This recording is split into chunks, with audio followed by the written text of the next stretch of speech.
to be independent, they should be independent.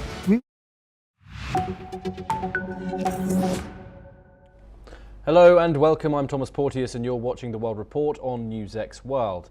Let's take a look at some of the top headlines this hour. Taiwan stays on high alert as Chinese naval forces pull back after massive military drills around the island. Authorities keep an emergency response centre active while continuing to monitor China's movements.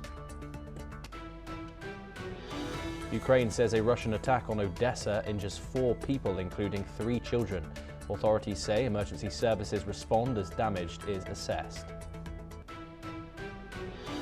The United Arab Emirates says it is pulling its remaining forces out of Yemen after Saudi Arabia backs a call for their departure within 24 hours. The move follows a Saudi-led strike on Mukalla port, targeting what Riyadh called a UAE-linked weapons shipment, marking a major escalation in the Gulf Rift. The US Justice Department says it still has 5.2 million pages of Epstein-related files to review and needs hundreds of lawyers to complete the work. Officials warn the process will push the final release far beyond the original congressional deadline. Thailand releases 18 Cambodian soldiers under a new ceasefire deal after weeks of deadly border clashes. Both sides say the truce eases tensions after fighting that killed over 100 people and displaced thousands. Iran's prosecutor general says economic protests are legitimate but warns any move to create insecurity or damage public property will face a decisive response. He says authorities will act against what they view as externally driven efforts to destabilize the country. China says it will impose an additional 55% tariff on certain beef imports from countries including Brazil, Australia and the United States that exceeds set quotas from January the 1st. Beijing says investigations found imports were damaging its domestic industry. Mali and Burkina Faso impose reciprocal travel restrictions on American nationals after the United States adds both countries to its no-entry list. The governments say the move matches measures taken by Washington under President Donald Trump's expanded travel ban. We turn first to Europe, and regional authorities report that Russia launched an overnight drone attack on Ukraine's Odessa region, damaging residential buildings and injuring 4 people, including 3 children. Drone debris and direct hits damaged windows of several high-rise apartment buildings. Let's take a listen in to what some of the residents have said. Только мир, невозможно. Все невозможно. Мы все на стрессе, на пределе, не должны принимать все то, что есть. Но и вот так, мы на улице, грубо говоря, да? И каждая семья может оказаться в таком положении. Мы все равны, потому что никто не знает, куда прилетит в следующую минуту. Никто не знает. Где-то, где есть спрятаться, выходите, идите. Это спасет вам жизнь. Ніякого настрою, геть зовсім. Я вам чесно скажу, я вчора достала якесь там м'ясо, думала, щось відварю, зроблять якийсь салатик. Утром сьогодні встала і це все обратно запхала в морозилку. Не хочеться нічого, так кусок хліба і лягти спати. Odessa, which is a key Black Sea port, has been targeted repeatedly by Russian missiles and drones during the 4 years of conflict. The governor of Odessa region has said that these strikes frequently hit energy, transport and port infrastructure. Joining us now is Glenn Grant, an ex-advisor to the Defence Minister of Ukraine. He joins us live from Riga in Latvia. Glenn, thank you very much, as always, for joining us. It's a pleasure to talk to you. Odessa, of course, a key Black Sea port. Why does that city keep getting hit, and what's its importance to the Russians and the Ukrainians? Well, I mean, if you take just Ukraine, then it's the major export area, because a large amount of Ukraine's export is agriculture or minerals, and of course you need to send those by sea because it's just too expensive overland. So Russia is actually trying to disrupt Odessa to the point that Ukraine loses money and loses trade by doing this. Also, I mean, an aim of Russia is to try and get back Odessa so that they can close the complete southern link for Ukraine to the sea, and create their own link to Transnistria next to Moldova. In which case, then effectively the whole of the south of Ukraine will be surrounded. So you can expect to see a lot more attacks on Odessa in the coming months. Indeed, and of course this comes just a day after Russian claims of an attempted drone attack on Vladimir Putin's residence. Moscow, of course, vowed retaliation yesterday, along with a rethink of their negotiating tactics when it comes to the diplomacy and the peace deal. Could this be that retaliation that they were talking about, or is there something far greater expected, do you think? No, this was pretty much normal. I mean, I've got to say it, the lie from Russia about the attack on Putin's residence, and we know it's a lie for the simple reason that the Russian bloggers are not talking about it, and they're more critical of the Russian government than Ukrainians are. And no intelligence output from anybody that this actually happened. So Russia is, of course, trying to disrupt the peace talks and trying to give them a victim mentality to the rest of the world, which, of course, should properly sit with Ukraine. But Russia is trying to get it on itself and doing a very successful job of it, I might add, helped by people like Trump accepting their words rather than actually checking on them first. So I suspect we're going to see some sort of serious attack, probably back on Kiev again, but maybe Kharkiv or maybe Sumy.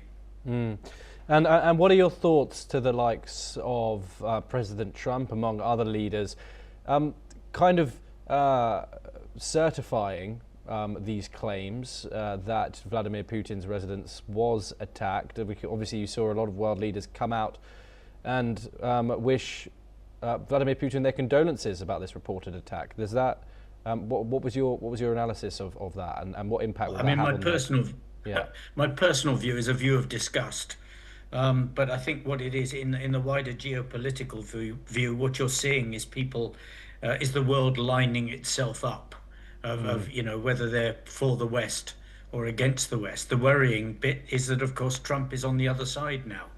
And 5 years, 10 years ago, we could never have imagined that we'd see the US aligning itself with Russia and aligning itself with countries that we've normally called the forces of evil, but they are. So we've got dodgy and dangerous times to come, I feel, in the coming year.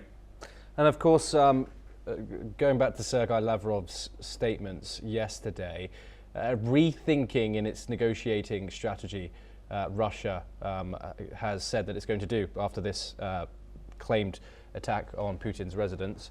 Do you think that will make Donald Trump frustrated, or given his reaction already, do you think that he will not welcome the Russian stalling peace once again, but at least understand it? These things are impossible to tell. I mean, Lavrov's.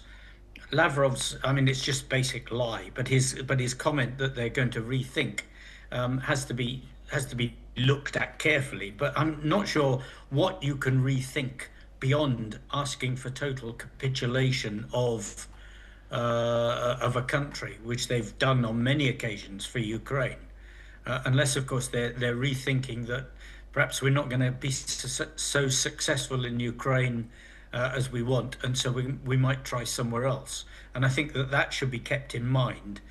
Certainly, people talk about the Baltic states, but perhaps there are other places like Svalbard or other areas that Russia might move into. So we need to keep an open mind about this. Indeed. And of course, those talks with Zelensky and Trump a couple of days ago now, it seemed to be smiles. Of course, there were some small wins for the Ukrainian side, obviously fell short with the 15-year of security guarantees. Has Moscow now won this round when it comes to these round of negotiations with Ukraine and completely kind of countered all the progress that Zelensky made with Trump in Mar-a-Lago. Apologies. It's a very good question about winning. I mean, what Trump is doing on the American side is just creating delay. What Putin is doing is adding to the delay and tying up the energy and resources, the political resources of the governments of a dozen European countries. So instead of them actually working out how they're going to beat Putin, they're actually working out how to defend against him if there is peace, which there's not going to be. So every time Putin does another one of these little games, it adds another delay to the whole thing. And as I say, it's resource intensive of political time and energy, which is actually dangerous for Europe and arguably dangerous for the world. Indeed. Glenn, Grant, it's always a pleasure to talk to you. Thank you very much for joining us here on NewsX World. We now move on, and Russia has alleged that Ukraine carried out a drone attack on Russian President Vladimir Putin's residence in the Novgorod region, although they did not say where he was at the time.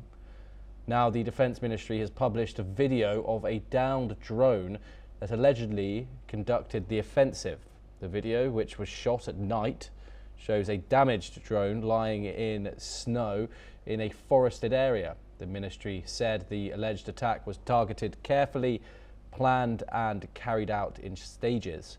Russia has labelled the incident as a terrorist attack and a personal attack against Putin and vowed to toughen its stance in Ukraine's war talks.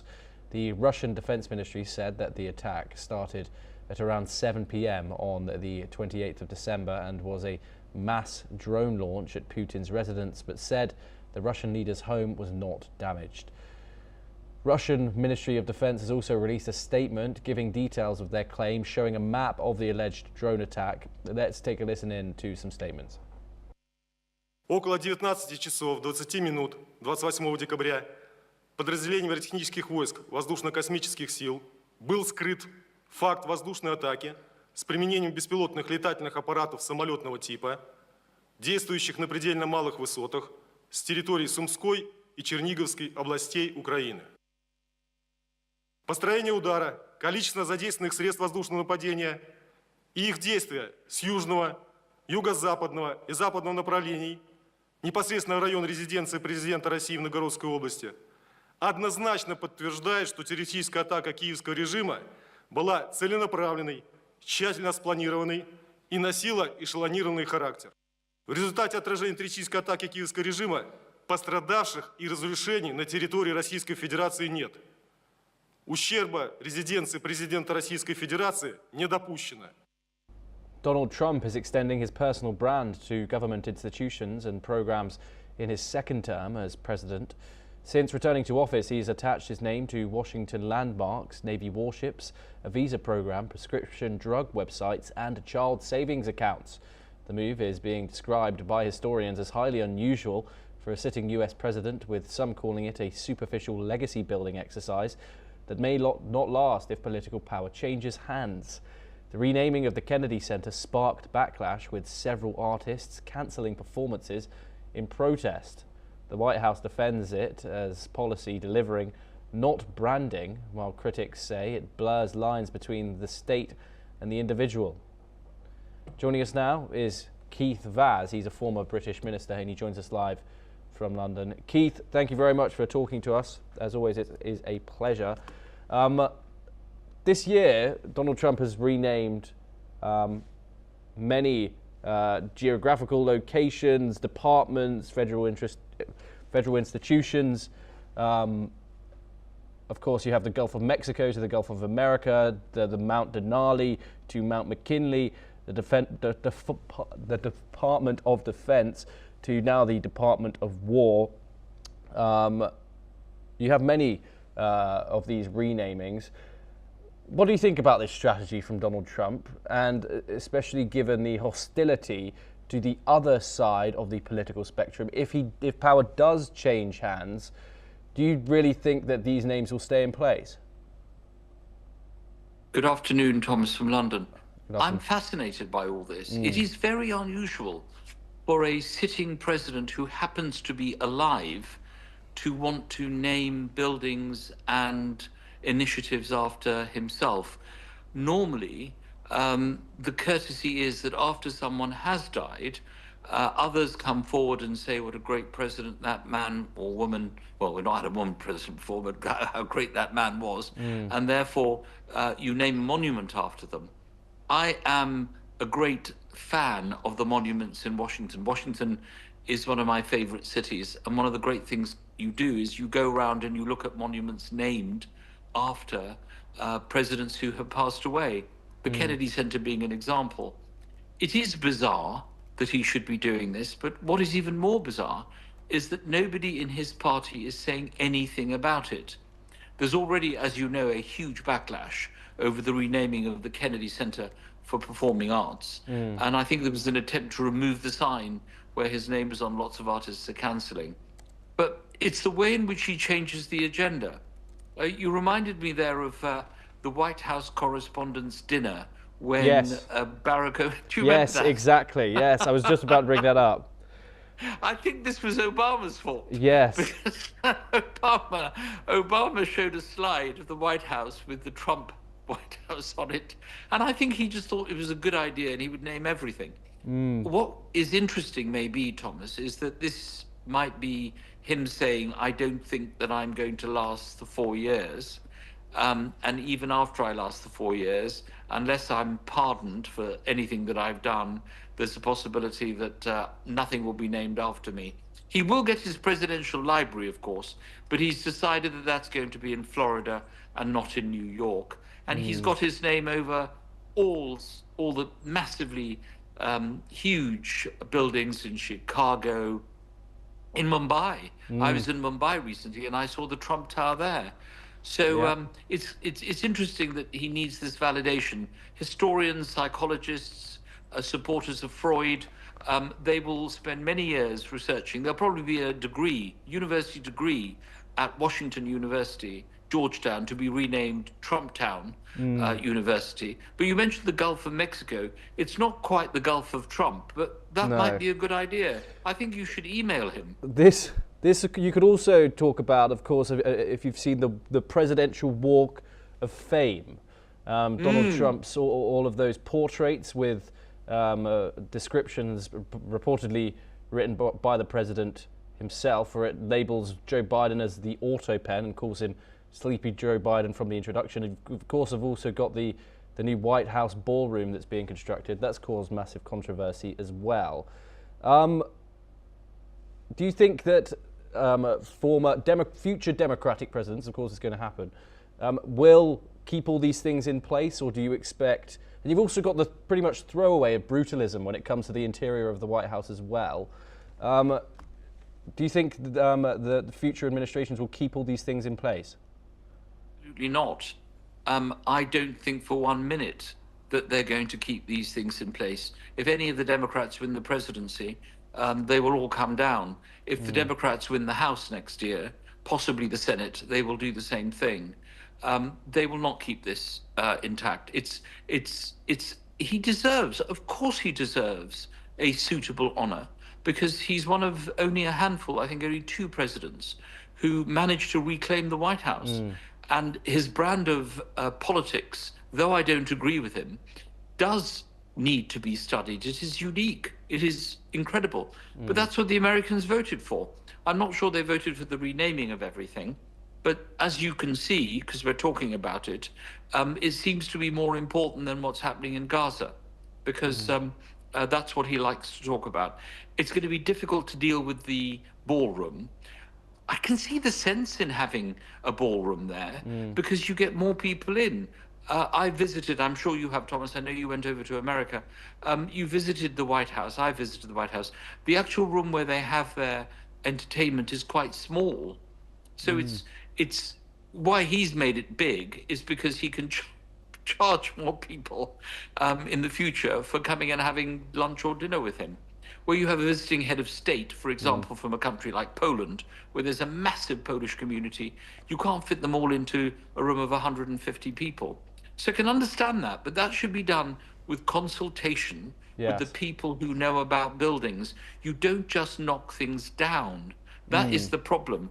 And I think what's changing is American heritage. I mean, Elvis had Gracelands. A couple of presidents have had airports, JFK, of course.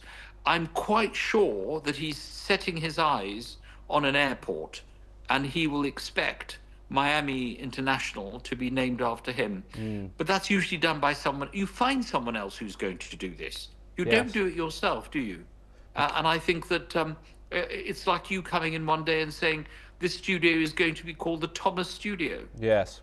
People will say, thank you, Thomas, and then behind your back, they'll take down the sign. Most bizarre, unprecedented. I've never seen it before, but Yes. Trump is Trump, isn't he? Yeah, we didn't even get on to the UFC fight that's going to happen next year. But anyway, we move on next, Keith. And Mali and Burkina Faso have announced a reciprocal travel ban on US citizens, retaliating against a decision by the Trump administration earlier this month. In separate statements, the two West African nations said the move was based on the principle of reciprocity after Washington placed them on a list of countries subject to a full US travel ban effective from January the 1st. The White House said the measure targets countries with serious differences in security, screening and information sharing. Mali rejected that justification, saying the decision was made without consultation and does not reflect real conditions on the ground. The move follows similar actions by Niger and Chad, signalling growing pushback from African states against US travel restrictions. Keith Vaz joins us once again. What does this reciprocal travel ban mean for US citizens, and how do you think the US is going to react to this, if they are even? I don't know the volume of traffic between America and these two countries, but what it does is it signals Africa and other countries saying, we are not going to tolerate what you are doing. And as a result of it, it's more of a signal. I don't think there are many Americans who are going to go for a holiday in Burkina Faso, but it's a signal to other countries in Africa that things are going to change and they might decide to do the same thing. So it's an important staging post on this visa war. America, of course, any country, including India, the United Kingdom, etc., can say no to anyone who applies. You don't necessarily have to have a visa ban in order to do so. This is to do with internal policy that goes to the immigration officers at the time they consider an application. I would imagine for someone from Burkina Faso to visit America, I mean, the current wait time in India to get a visa to go to America is about a year. If you want to go and see Disneyland, you've got to wait a year. Business visas are faster, I think. The UK is 3 months. So there's always this delay. But this is unusual for there to be a reciprocal arrangement going back. It sounds like an agreement, but of course it isn't. It is a decision taken unilaterally by these governments to answer the unilateral decision by the Americans not to allow their citizens to visit. And that's going to have an effect, I think, in the end on international travel. We don't want to see more of these bans. No. And therefore it's important that we recognize the signal. Keith Vaz, it's always a pleasure. Thank you very much for joining us here on NewsX World. We move on now, and German police are investigating a major robbery at a bank in Gelsenkirchen that took place over the Christmas holiday period. Thieves drilled into the bank's vault through an underground car park at the rear, making off with at least 10 million euros in cash and valuables from customer-safe deposit boxes. The crime went undetected during the holiday closures and was only discovered when a fire alarm went off early on December the 29th. Following the incident, angry customers gathered outside the bank yesterday demanding information about their stolen valuables. Let's listen in to what the police and victims had to say on the incident. Im Fernsehen. Ich gucke schon morgens um 5:30 gucke ich schon Fernsehen und da habe ich das schon gesehen. Und ich war noch drin gewesen. Das war das Drolligste. Ich habe noch Auszüge ziehen wollen und kam nicht dran.